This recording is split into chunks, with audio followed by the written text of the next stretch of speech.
bourgeois ne sont que des bandits. Ils volent et tuent les travailleurs pour avoir des profits.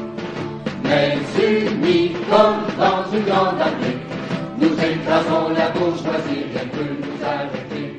Nous écrasons la bourgeoisie. Bon, mais salut tout le monde. Ouais, ça me fait plaisir d'être ici pour parler de ce sujet important, hein, parce que nous, les communistes, la lutte contre les oppressions, c'est quelque chose qui nous tient à cœur. Quand on regarde le monde et qu'on voit la violence contre les femmes, hein, récemment, on avait en Nouvelle-Écosse une déclaration d'une épidémie de violence conjugale. Si on regarde la brutalité policière qui continue des années après le mouvement George Floyd, le mouvement BLM, si on regarde aussi les attaques contre les personnes trans, hein, aux États-Unis, avec l'espèce de guerre culturelle qui est montée contre les personnes trans, c'est quelque chose qui nous met en colère. C'est choquant. C'est quelque chose contre quoi on veut se battre. Et c'est vraiment une particularité du capitalisme qui fomente les oppressions, qui fomente la division, la colère. Et c'est pas parce que les gens sont pas battus contre ces choses-là. On a vu des mouvements à travers l'histoire jusqu'à récemment, comme je disais, on avait BLM, on avait au Canada, on a eu il y a pas si longtemps le mouvement Idle No More, un mouvement des autochtones. On a eu le phénomène MeToo, les dénonciations d'agressions sexuelles, et pourtant, si on regarde, tous ces problèmes-là continuent de plus belle. Mais face à ces mouvements-là, puis dans les luttes contre l'oppression, notre devoir comme communistes, c'est pas de suivre bêtement, de faire tout comme tout le monde fait, hein. Mais c'est d'être à l'avant-garde.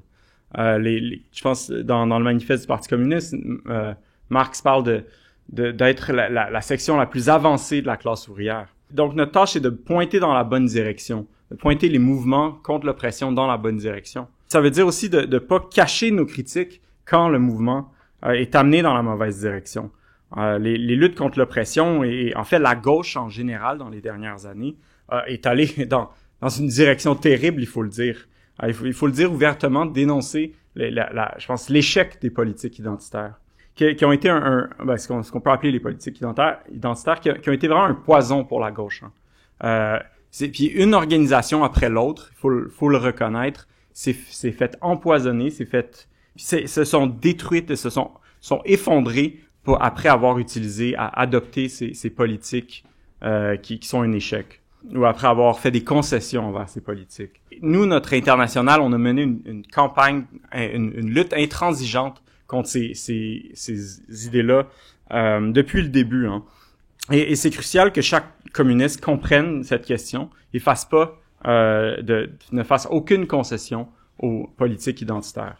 Mais avant de rentrer dans ce sujet-là des politiques identitaires en tant que telles, je vais faire un détour. Je veux poser en fait les bases de c'est quoi l'approche correcte de la lutte contre les oppressions, l'approche marxiste de la lutte contre les oppressions. D'abord, le premier point politique que je veux marquer, c'est que l'accusation qu'on entend souvent de gens qui proviennent souvent des politiques identitaires, que le marxisme aurait besoin par exemple, la théorie queer aurait besoin du féminisme ou de toute autre théorie identitaire en vogue dans les universités, parce que le marxisme serait comme pas outillé pour comprendre les oppressions, ou il dit il faut être marxiste quelque chose, marxiste queer, parce que le marxisme peut pas saisir ces problèmes-là, ou pire, le marxisme serait eurocentriste ou patriarcal ou autre oppression de même. Je pense qu'il faut le dire, c'est de la pure calomnie, ces idées-là, cette critique-là. Si on regarde l'histoire du marxisme depuis les débuts, depuis Marx, on voit que le marxisme a toujours été à l'avant-garde de la lutte contre l'oppression.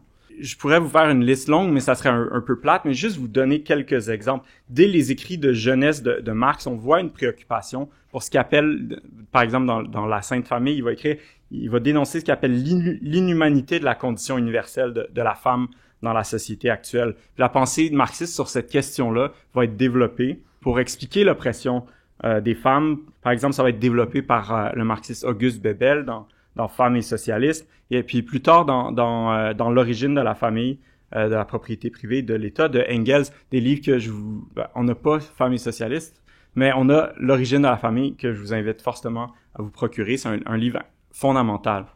Et constamment, c'est les marxistes qui se sont battus dans le mouvement ouvrier contre les éléments conservateurs qui soutenaient des politiques discriminatoires envers les femmes, envers ou sur la base de l'origine ethnique, par exemple. Si on regarde par exemple, à la fin du 19e siècle, pendant que le mouvement féministe s'opposait au vote des travailleurs, des travailleuses, donc ils défendaient un vote censitaire, un vote sur la base de la propriété, et pendant que le mouvement féministe s'opposait au vote des Noirs, c'est les marxistes qui se battaient pour le droit de vote universel, sans égard au sexe ou à l'origine ethnique. Puis après ça, plus tard, si on regarde, mettons, dans la Troisième Internationale, on a parlé hier dans la présentation de Joël des thèses sur la question coloniale. On voit l'intérêt que les marxistes portent sur la lutte contre l'oppression coloniale, contre l'oppression des peuples opprimés par l'impérialisme. Et donc l'internationalisme qui se trouve dans le marxisme. Si on regarde au 4e congrès de la Troisième Internationale en 1922, l'Internationale va voter pour lutter pour assurer aux Noirs l'égalité de race, l'égalité politique et sociale, et pour se battre pour l'intégration des Noirs dans les syndicats et pour les luttes de libération nationale en Afrique. Ça, c'est à une époque où est-ce que les Noirs étaient exclus des syndicats aux États-Unis. Donc, c'est les marxistes qui s'opposaient à cette politique d'exclusion-là et qui luttaient pour une unité de la classe ouvrière. Donc, on pourrait longtemps lister, il y a plein d'exemples comme ça que je pourrais donner. J'avais une longue liste, puis j'ai fini par la couper parce que ça vous aurait ennuyé, tellement il y en a. Mais le point, c'est que la lutte contre l'oppression, ça fait partie du marxisme depuis ses débuts. Et c'est quelque chose qu'on voit tout à travers de l'histoire du marxisme.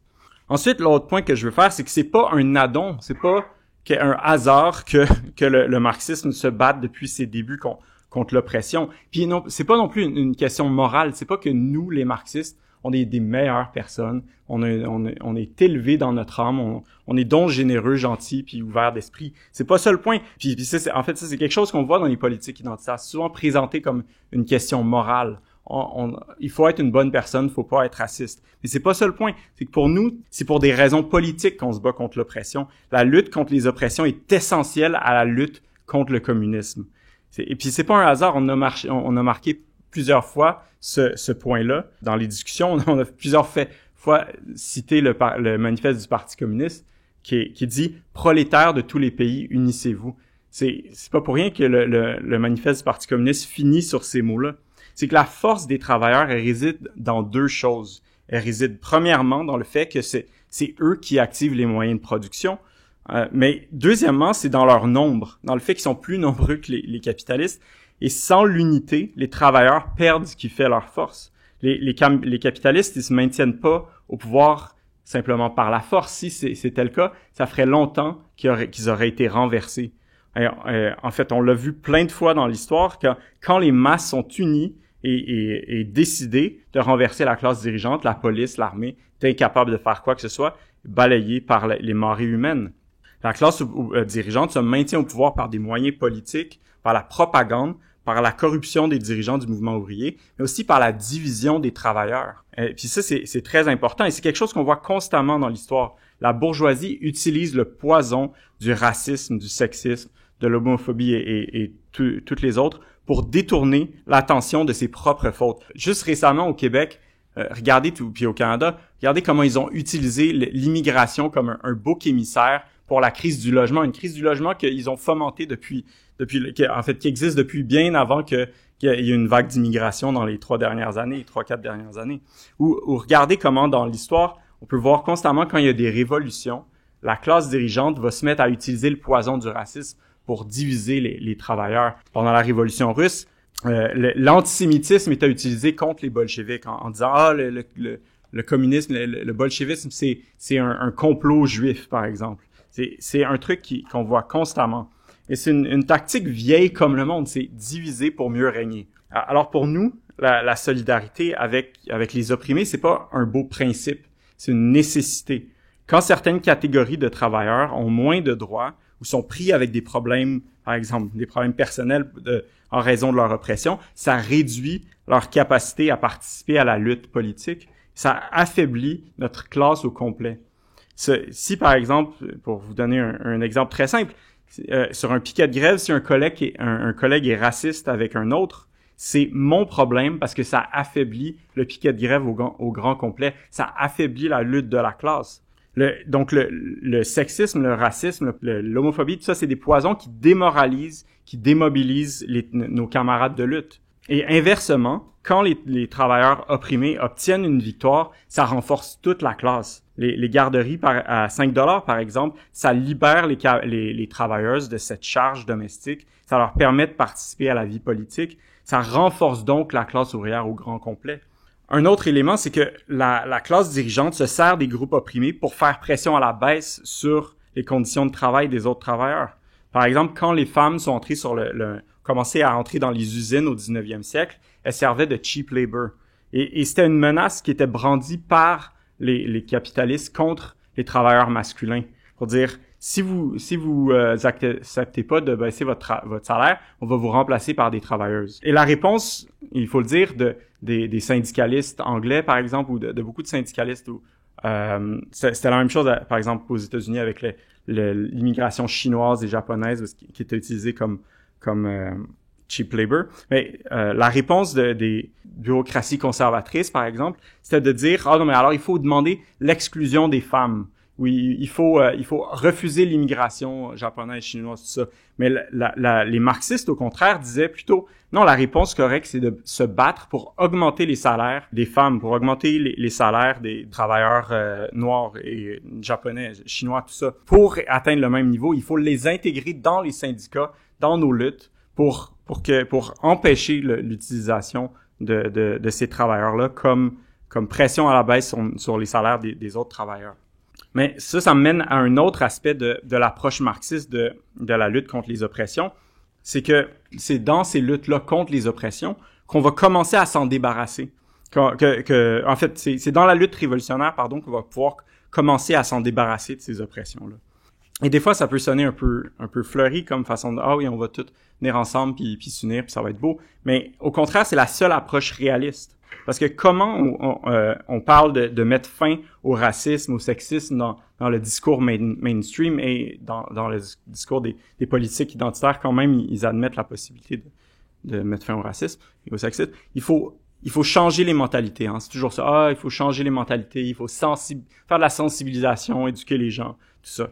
Et tout ça, c'est bien beau, mais avec quels résultats concrets sur le terrain? Et on va maintenant, en fait, après des années qui nous ont battu les oreilles, que les libéraux sont tapés dans le dos pour combien ils ont fait de l'éducation sur ça. Qu'est-ce qu'on voit aujourd'hui? On voit un recul sur ces mentalités. Récemment, il y avait un sondage qui est sorti au Québec, un sondage auprès des adolescents québécois qui révélait que en 2017-2018, 25% des répondants disaient éprouver un malaise face à l'orientation sexuelle d'un ami gay. Et en 2023-2024, c'est rendu 40% des jeunes qui disaient éprouver un malaise. On voit un recul profond des mentalités, par exemple, sur l'homophobie. Et on peut voir ça dans une série d'autres. Il y a d'autres sondages qui montrent la même chose sur la question du sexisme, par exemple. Donc, ce que le marxisme explique, c'est que les idées ne sortent pas de nulle part. Les idées ont une base matérielle. On appelle ça, on est matérialiste. Pour nous, la matière prime sur les idées. Les idées ne sont qu'un reflet de la matière dans la tête des humains. Donc, si certaines idées ont un appui, c'est parce qu'elles reflètent directement ou indirectement les intérêts d'une classe sociale ou d'un groupe. C'est pour ça que Marx expliquait que les idées dominantes dans une société donnée sont les idées de la classe dominante. La classe dominante a intérêt à maintenir certaines catégories de la population dans une position vulnérable pour servir de cheap labor, pour servir de bouc émissaire, pour faire les sales jobs.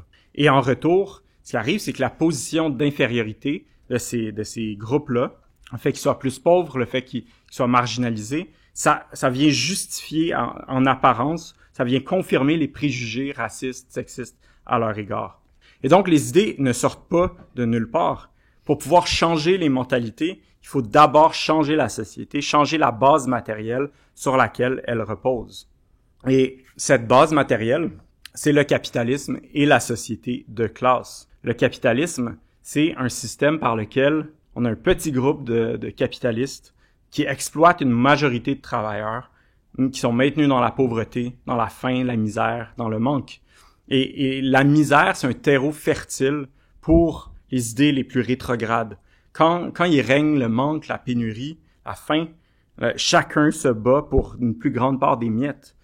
Et chacun va profiter des faiblesses des autres. Ça nous monte les uns contre les autres. Bien sûr, comme communistes, nous, ce qu'on révèle, ce qu'on pointe, ce qu'on sait, c'est que la pénurie sous le capitalisme, ce n'est qu'une illusion. Hein. On est riche, on est pauvre parce qu'ils sont riches. Mais ils utilisent ça pour nous monter les uns contre les autres, pour nous faire battre les uns contre les autres, à travers toutes ces idées-là toxiques qui répandent de racisme, sexisme et compagnie. Et donc, il y a une base matérielle à ces idées-là dans le manque, dans la pénurie et dans le capitalisme au fond. Et donc, à l'inverse, si on prenait ces richesses-là qui se trouvent entre les mains de la minorité capitaliste, si on les socialisait, qu'on les gérait démocratiquement, on aurait les ressources pour s'attaquer à la racine des problèmes qui sont à la base du sexisme, du racisme et autres. On pourrait, par exemple, libérer les femmes entièrement des tâches domestiques, de la charge des enfants, par des services de collectifs gratuits, des services de garde, des cantines publiques, des buanderies publiques, etc. C'est ce que les bolcheviks avaient fait quand ils ont été au pouvoir.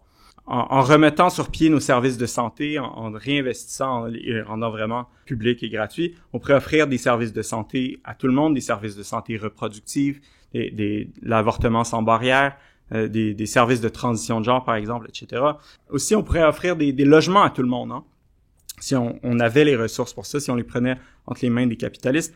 Et grâce à ça, on pourrait sortir les femmes des situations de violence conjugale, aider les personnes affectées par l'itinérance, la toxicomanie à s'en sortir. Bref, avec les ressources qui sont actuellement accaparées jalousement par les ultra-riches, on aurait les moyens de satisfaire pleinement les besoins des gens et commencer à s'attaquer à la source des oppressions. Et donc, si on change pas cette base matérielle, on aura beau éduquer les gens autant que possible, on aura beau faire toute la sensibilisation du monde, toutes ces idées-là empoisonnées de haine, de xénophobie, tout ça, trouveront toujours un terreau fertile et vont toujours continuer à fleurir, à réémerger.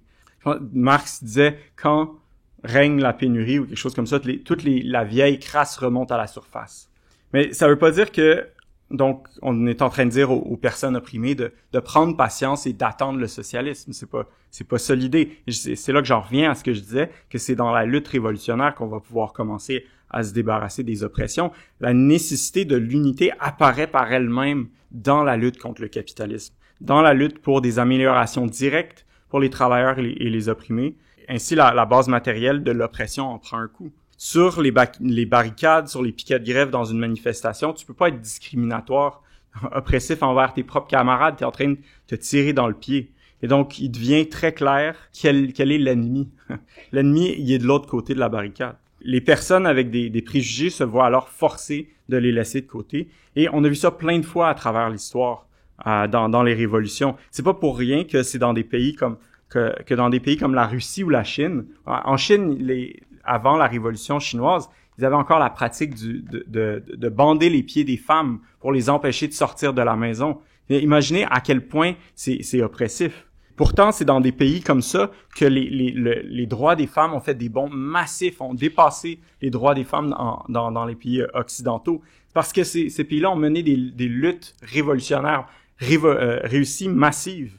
Ils ont fait d'immenses bonds en avant quant aux droits et aux attitudes envers les femmes. Parce que de nombreux hommes ont vu dans la valeur des femmes dans la lutte et ça démolit leurs préjugés. Et aussi, c'est parce que ces pays-là ont pu adopter des programmes pour faire avancer la condition de vie des femmes. On l'a vu aussi récemment, comment ces luttes communes-là viennent à démolir les préjugés. Par exemple, dans la révolution égyptienne, dans le mouvement de la place Tahrir, où hommes et femmes se battaient côte à côte, diverses religions se battaient côte à côte, et les témoignages racontent comment les barrières sectaires, les barrières de sexe, tout ça était démoli, et les femmes racontaient comment elles se sentaient plus en sécurité là, auprès d'hommes qu'ailleurs. On l'a vu au Liban aussi dans le mouvement il y a quelques années, où est-ce que un mouvement commun à travers Liban, c'est un pays qui est divisé par le sectarisme, par les divisions ethniques, religieuses, et pourtant, il y a quelques années, dans un mouvement de masse contre le gouvernement, les gens se sont unis à travers ces barrières-là. Alors, ça veut dire qu'il faut tout de suite se battre contre toutes les formes d'oppression pour des améliorations immédiates, pour des réformes capables d'améliorer la condition des groupes opprimés, dans la perspective d'unir la classe ouvrière, dans une lutte unie, dans une lutte commune sur une base de classe, pour renverser le système qui est à la source de ces oppressions-là. Et c'est comme ça qu'on peut libérer les opprimés, mais c'est pas ça que font les politiques identitaires. En fait, elles font exactement l'inverse. Alors, c'est quoi les politiques identitaires? C'est un phénomène qui en est venu à dominer la gauche dans les 10 dernières années environ. Et les gens qui défendent les politiques identitaires s'en rendent pas toujours compte ou n'acceptent pas toujours cette étiquette-là. En fait, généralement, ils rejettent l'étiquette. Ça va prendre le nom d'intersectionnalité, de postcolonialisme, de théorie queer, des trucs comme ça. Mais c'est un phénomène réel.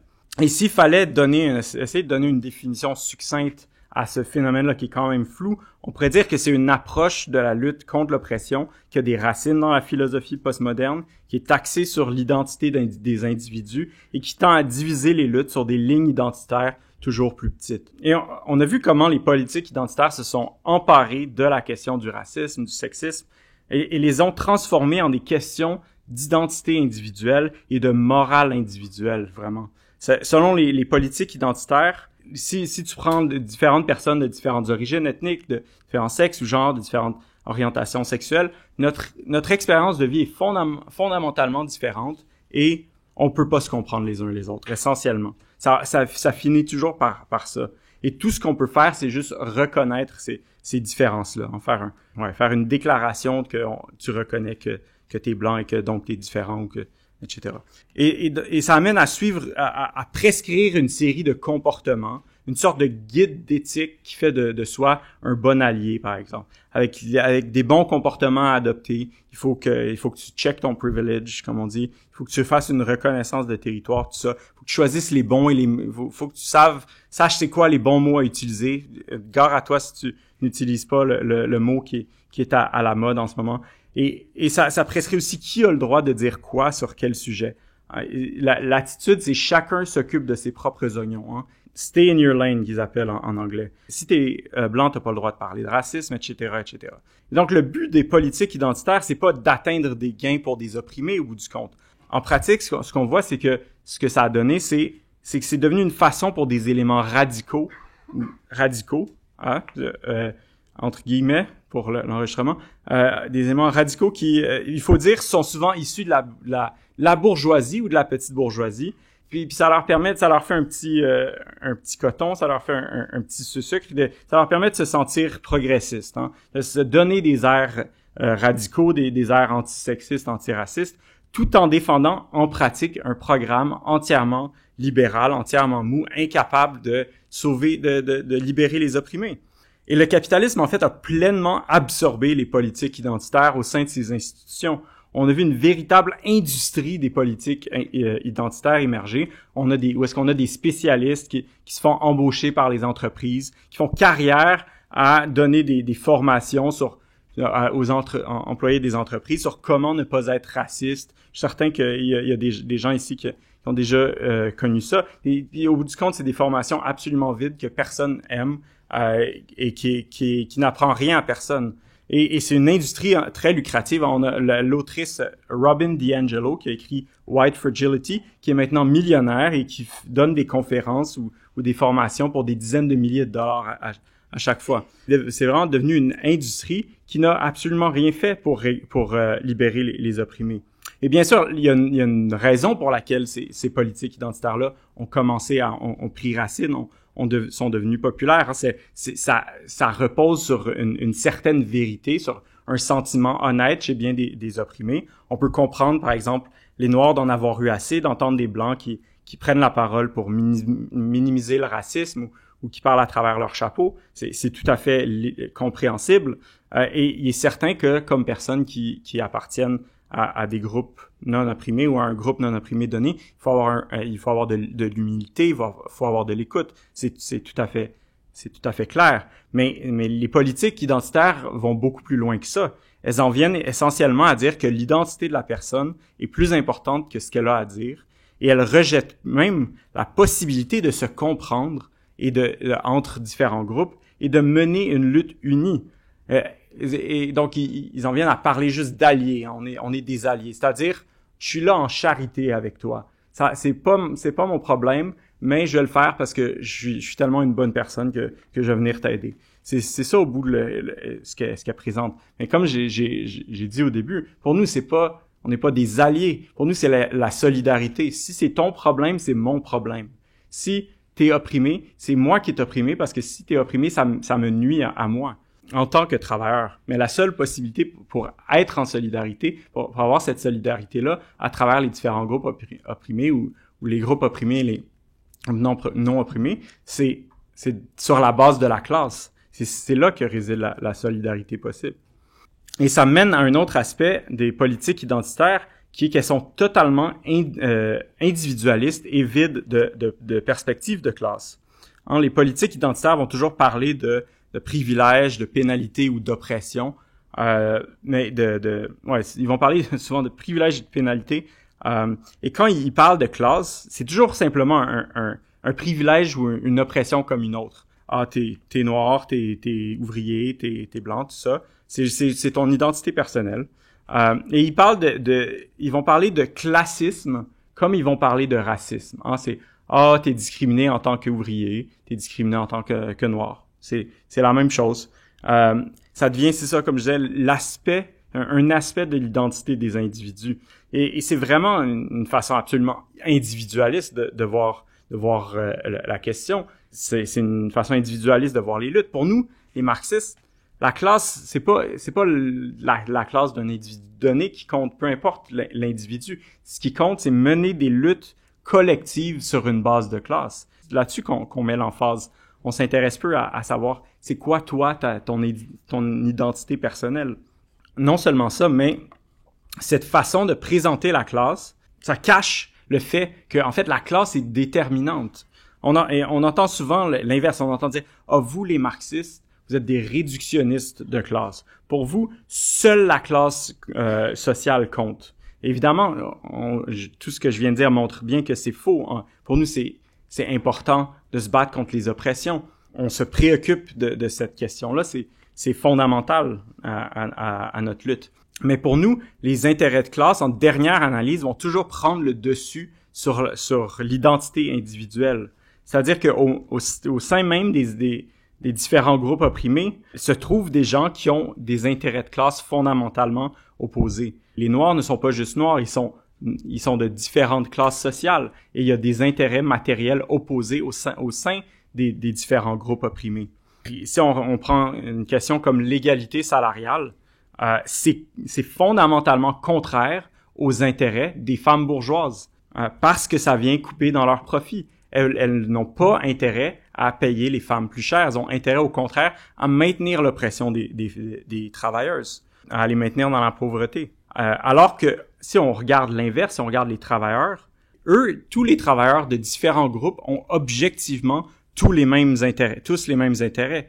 Comme j'ai expliqué, les travailleurs ont tous intérêt à abolir les divisions racistes, sexistes, homophobes et tous et toutes gagnent quand un des groupes opprimés obtient des gains, que ce soit salarial ou des améliorations sur le plan des réformes et tout ça. C'est pas pour dire que les travailleurs hommes, blancs, hétéros, etc. peuvent pas être eux-mêmes à être oppressifs, peuvent pas avoir des comportements discriminatoires, des comportements harcelants. On sait bien que c'est le contraire. C'est quelque chose qui existe dans toute la société, mais les idées racistes et sexistes et autres de la classe dominante sont inculquées aux travailleurs de mille et une façons par le contrôle que la classe dominante a sur l'éducation, la religion, tout ça. C'est ce que je disais, les idées dominantes dans une société donnée sont les idées de la classe dominante. Donc c'est pas surprenant que ces idées-là existent chez les travailleurs.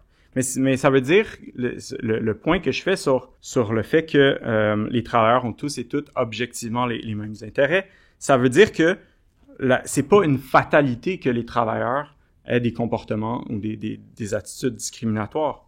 Il n'y a pas d'obstacle matériel à gagner les travailleurs de toutes les origines à un programme d'émancipation des groupes opprimés. Parce que c'est fondamentalement dans leurs intérêts. On peut les convaincre de ça et leur gagner un programme d'émancipation. Et donc, cette division de classe-là, au sein des mouvements, au sein des groupes opprimés, c'est ce qu'on voit constamment au sein des mouvements de libération, que la question de classe va finir toujours par supplanter tout. Et c'est pour ça que les militantes marxistes pour les droits des femmes, pas juste pour les droits des femmes, mais pour l'émancipation des femmes, comme Clara Zetkin, par exemple, militaient sous la bannière du marxisme et non du féminisme. Parce que le féminisme, en présentant les femmes comme ayant des intérêts communs, place les travailleuses sous le leadership de femmes bourgeoises, dont les intérêts sont fondamentalement opposés à ceux des travailleuses. Et c'est pas pour rien, comme je disais, que les féministes bourgeoises qui prétendaient représenter l'ensemble des femmes étaient contre le droit de vote des travailleuses. Et donc, ce fait d'unir toutes les femmes, par exemple, dans un seul mouvement, sans division de classe, ça vient donc obscurcir la division de classe dans la société, obscurcir le fait que les mouvements comme le féminisme sont dominés par des éléments bourgeois et petits bourgeois qui servent le statu quo capitaliste, qui sont opposés à l'émancipation des femmes, par exemple.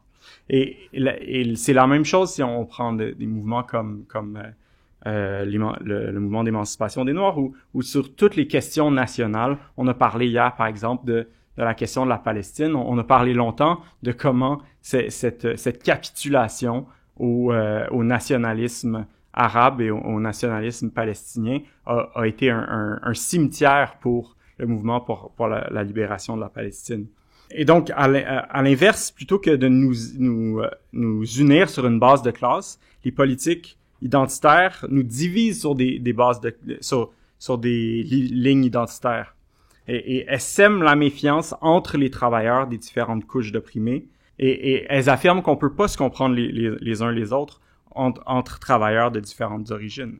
Fait qu'il y a toute une philosophie, en fait, derrière les politiques identitaires, une philosophie qui est stérile, qui en arrive à empêcher d'en arriver à des solutions. Cette philosophie-là, c'est la philosophie postmoderne. Et c'est là que j'aimerais en venir maintenant, aux racines philosophiques des politiques identitaires. Donc, les politiques identitaires tirent leurs racines, comme je disais, dans la philosophie postmoderne, dans une philosophie qui émerge à partir des années 60-70. Il y en aurait beaucoup à dire, c'est un truc intéressant, mais je vais vous faire la petite histoire. C'est un produit de la démoralisation des intellectuels de gauche après les défaites des mouvements de masse des années 60, 70, 80, notamment mai 68, qui les mouvements des droits civiques aux États-Unis, qui déçoivent, disons, qui en arrivent pas à amener un changement fondamental dans la société. Et avant ça, le marxisme avait beaucoup d'influence, même si c'était la version bâtardisée du marxisme qu'est le stalinisme. Et il y avait beaucoup de penseurs comme Foucault, Beauvoir, Sartre, qui avaient fait un tour au sein du Parti communiste français, qui avaient eu leur carte de parti pendant quelques années. Mais avec les défaites, il y a une remise en question de ces idées-là. Il y a une remise en question de la lutte des classes, de la capacité à la classe ouvrière de changer la société. Et les intellectuels petits bourgeois, eux, ils ont comme caractéristique d'être un peu girouette, comme on dit. Ils suivent le vent quand il tourne, hein. Et le vent commence à tourner, particulièrement à partir des années 80, avec Thatcher, Reagan, Mulroney, les défaites des grèves importantes, la grève des mineurs, la grève de PATCO aux États-Unis. Et donc, les intellectuels vont suivre le vent qui tourne et ils vont être démoralisés. Ils vont produire une philosophie, c'est ça, qu'on appelle aujourd'hui postmoderne. Ils appellent pas comme ça à l'époque. Mais c'est une philosophie pessimiste qui rejette la notion de progrès comme étant une espèce de lubie de l'époque des Lumières. Hein. Ils sont imaginés qu'il y a un progrès dans l'histoire, mais regarde l'histoire, en ce moment, il n'y a pas de progrès. C'est essentiellement l'argument. Ils deviennent démoralisés Et les intellectuels postmodernes sortent des manifs et commencent à rentrer dans leur bureau et ils commencent à se regarder le nombril essentiellement. Ils fuient le monde extérieur, matériel, qui est épeurant, ils produisent une vision du monde où est-ce que tout n'est que langage, tout n'est que discours, méta-récit. En fait, pour eux, le monde est un produit du langage, un produit du discours qu'ils en viennent à dire. Et ils en viennent à dire essentiellement que c'est la pensée humaine qui produit le monde. Et on voit ça, par exemple, dans la théorie queer par exemple, Judith Butler, qui en vient à dire que non seulement le genre, mais aussi le sexe sont des construits sociaux. Hein?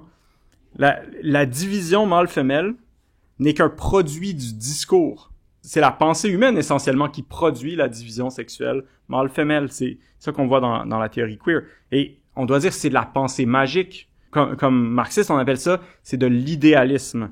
Tantôt, je parlais de matérialisme. Hein, les idéalistes, au contraire, pensent que les idées viennent avant la matière. Et c'est franchement un recul dans la pensée humaine par rapport à la science de présenter les choses comme ça. Parce que dire que la matière, c'est un produit de l'esprit, de la pensée, c'est comme dire qu'il y a des esprits immatériels. Hein. C'est un retour à la spiritualité et à Dieu pour expliquer les phénomènes. C'est pour ça que je dis que c'est un peu de la pensée magique de rejeter la possibilité même de comprendre matériellement la division sexuelle. Et c'est pas un hasard que la philosophie postmoderne va rejeter même la possibilité de faire de la science, de comprendre le monde. Ça va être un des aspects fondamentaux de la philosophie postmoderne. Elle va affirmer que c'est oppressif, c'est totalitaire de prétendre comprendre le monde. Parce que ça revient à prétendre avoir raison, ça revient à imposer sa vérité. Et donc, pour elle, la science n'est qu'une vérité égale aux autres, un peu. C'est ça un peu l'argument de la philosophie postmoderne. C'est ce qu'on voit, par exemple, chez Jean-François Lyotard, qui est un des philosophes postmodernes les plus influents, parce qu'il affirme que la science, c'est juste un jeu de langage, tout comme la mythologie n'est qu'un jeu de langage. Autrement dit, la science a prétention à la vérité, mais au bout du compte, c'est aussi valable que la mythologie. Et donc, c'est quelque chose qui va avoir beaucoup d'influence sur les politiques identitaires. On voit ça clairement dans l'intersectionnalité, par exemple, qui est une idée très en vogue à gauche. Le fait que, donc c'est l'idée, très, très brièvement, que la combinaison de plusieurs oppressions est plus que la somme de leurs parties, mais ça forme une expérience unique. Et ce qui est en soi une observation intéressante, mais relativement limitée. Mais l'intersectionnalité, en tant que théorie, dit plus que ça. Elle part de cette observation-là que mon expérience comme homme blanc, hétéro, machin, est particulière à moi. Elle part de cette observation-là et elle en tire le principe qu'on peut pas se comprendre les uns les autres. Et il y a une intersectionnelle, une des autrices principales de la pensée intersectionnelle, Patricia Hill Collins, qui dit quelque chose qui résume de façon excellente cette idée-là. Elle dit: la matrice générale de domination abrite différents groupes, chacun avec des expériences variées, des pénalités et privilèges, on en revient aux privilèges, qui produisent des perspectives partielles correspondantes. Aucun groupe n'a un angle de vue clair, aucun groupe ne possède la théorie ou la méthodologie qui lui permet de découvrir la vérité absolue. Je pense que c'est magnifique. Cette citation-là, quant à moi, ça résume très bien les politiques identitaires. Tout le monde est à la fois oppresseur et opprimé d'une certaine manière. Notre position personnelle d'opprimé et d'oppresseur est unique et elle nous empêche de se comprendre les uns les autres et d'avoir une vision commune du monde. Et pour cette raison, c'est pas possible d'atteindre à la vérité. Et donc, si vous avez prétention à atteindre la vérité, à comprendre le monde, vous fourvoyez, vous faites juste dans le discours, vous êtes en train d'avoir un discours oppressif, totalisant, totalisateur, c'est prétentieux et c'est oppressif. Et donc, tout ça se donne des airs progressistes. Mais en réalité, c'est une idée qui est profondément réactionnaire, tout ça. Si toutes les idées se valent, si ton point de vue en tant qu'individu est aussi valable que mon point de vue en tant qu'individu, alors pourquoi est-ce que alors en quoi les hommes qui se disent opprimés par les droits des femmes, par exemple, pourquoi est-ce qu'ils ont tort? C'est leur point de vue, c'est tout aussi valable. Si la science est aussi valide que la religion, alors les religions qui prônent l'oppression des femmes sont tout aussi valides. Donc, en bout de ligne, si on rejette la possibilité d'étudier et de comprendre le monde, on rejette la possibilité de comprendre la source des oppressions. Et donc, on rejette la possibilité de trouver une solution aux oppressions. Et c'est vraiment ça qu'on voit avec les politiques identitaires. C'est qu'elles ont aucune explication quant à la source des oppressions. C'est seulement des mauvaises idées qui existent dans la tête des gens, ou c'est le produit du discours, sans dire d'où provient le discours. Ou parfois, des fois, il y a quelque chose d'un peu mieux. Ils en viennent à dire, c'est le produit de structures sociales. Ils parlent de racisme systémique, par exemple. Sans expliquer d'où proviennent ces structures, quel est le système qui sous-tend le racisme systémique? De quel système il faut se débarrasser pour mettre fin au racisme systémique? Ça, on n'en parle pas, parce que ça voudrait dire d'en arriver au bout du raisonnement, qui est que le système en question, c'est le capitalisme. Et ça, ils veulent pas en arriver là. Et quel système le remplacer? Le socialisme. Et donc, alors leur seule solution en viennent à être des solutions de changement cosmétique. Changer les mots qu'on utilise, une plus grande représentation des opprimés au sein des institutions oppressives du capitalisme, ou même juste demander des changements dans les mentalités. Faut penser mieux. Faut pas être raciste. Faut pas être raciste, ok, mais comment? Les politiques identitaires, c'est pas seulement des mauvaises méthodes. En fait, les politiques identitaires sont devenues une arme entre les mains de la classe dirigeante. Faut le dire, puis je pense que c'est devenu absolument évident dans les dernières années. La classe dirigeante est passée maître dans l'art de manipuler les politiques identitaires pour défendre le statu quo capitaliste. En fait, c'est parce que les politiques identitaires sont entièrement inoffensives pour le règne des capitalistes. Ils peuvent facilement embaucher des professionnels des relations publiques, utiliser le dernier langage woke à la mode, se payer des politiciens issus des groupes opprimés, et voilà, c'est fait. En fait, le programme des politiques identitaires a été rempli et pourtant rien n'a changé pour les opprimés.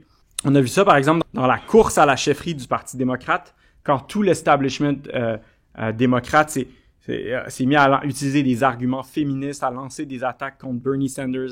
C'est un masculiniste, tout ça pour soutenir Hillary Clinton. Hillary Clinton, qui, quand elle était sur le conseil d'administration de Walmart, a voté contre les augmentations de salaire pour les employés qui sont majoritairement des femmes.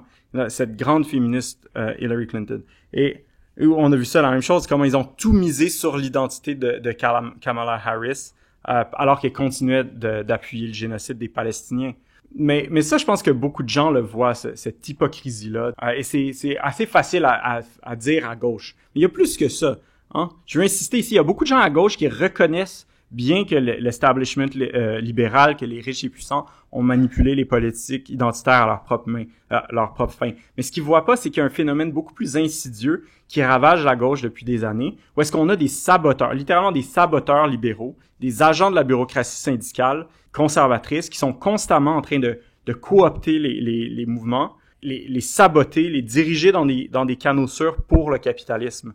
Et vraiment, ils font du sabotage avec des politiques identitaires, avec des arguments de politique identitaire. Puis nous, on a connu ça ici, dans le mouvement pour la Palestine. Parce que quand on a commencé à lancer un mouvement de grève pour la Palestine, qu'est-ce qu'on entendait? On entendait les dirigeants conservateurs du mouvement palestinien ici qui utilisaient des arguments, toutes sortes d'arguments politiques identitaires, des arguments, vous êtes des marxistes, vous êtes des blancs, vous n'êtes pas des Palestiniens, vous n'avez pas le droit. Tout ça, au bout du compte, pour dire qu'il fallait pas faire une grève pour la Palestine, qu'il fallait continuer à faire ce qu'eux, ils voulaient faire, puis qui était en train d'échouer complètement, avec seulement des arguments de « stay in your lane », vous n'avez pas le droit à votre opinion. Tout ça pour justifier leur propre inaction, pour empêcher qu'il y ait une grève étudiante pour la Palestine. Et quand des gens soulèvent des arguments de politique identitaire comme ça, la gauche sait pas quoi faire, sait pas quoi dire, et elle a constamment capitulé devant ces arguments-là. Nous, on a averti depuis le début que ça allait détruire le mouvement, et aujourd'hui, on en voit le résultat.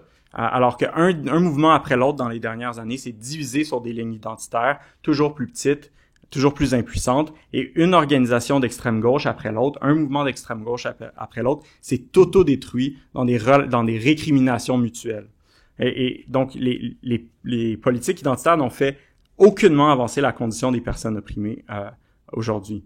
Et là, ce qu'on voit, c'est que la gauche, qui est en banqueroute politique complète aujourd'hui, est prise de panique devant Trump et écrit au fascisme. Et il faut dire, les politiques identitaires ont fourni toutes les armes, toutes les munitions qu'il fallait à la droite populiste. L'assaut qu'on voit contre ce qu'ils appellent le wokisme, il trouve beaucoup d'appui chez les gens aujourd'hui. C'est pas nécessairement parce que les gens sont racistes ou sexistes, mais c'est parce qu'ils se reconnaissent dans le rejet des politiques débiles et des attaques forcenées contre quiconque n'utilise pas le bon mot, ou etc. Nous, évidemment, on comprend que quand Trump et ses amis parlent de wokisme, ils veulent dire tout ce qui est droit des femmes, tout ce qui est droit des minorités. Mais ils sont capables d'être populaires dans leurs assauts contre le wokisme, y compris d'ailleurs chez les femmes et chez les minorités, parce que les politiques identitaires ont habitué les gens à associer la lutte contre l'oppression au statu quo libéral détesté et à des politiques stériles, moralisantes qui offrent aucune solution au problème de l'oppression. Alors, on a parlé ce matin, on entre dans une période qui va être turbulente, dans une période de lutte intense, et si on veut gagner, si on veut mettre une fois pour toutes fin au capitalisme, fin au système qui fomente et qui crée, qui soutient, qui alimente les oppressions, alors on doit revenir aux méthodes qui peuvent gagner, aux méthodes authentiques du marxisme, aux méthodes de la lutte des classes pour lutter d'une façon unie à travers toute notre classe contre le système qui crée les oppressions, une lutte fondée sur la classe ouvrière. Et donc, je pense qu'il faut revenir au slogan de Marx et Engels, qui est plus pertinent que jamais, qui est « Prolétaires de tous les pays, unissez-vous ».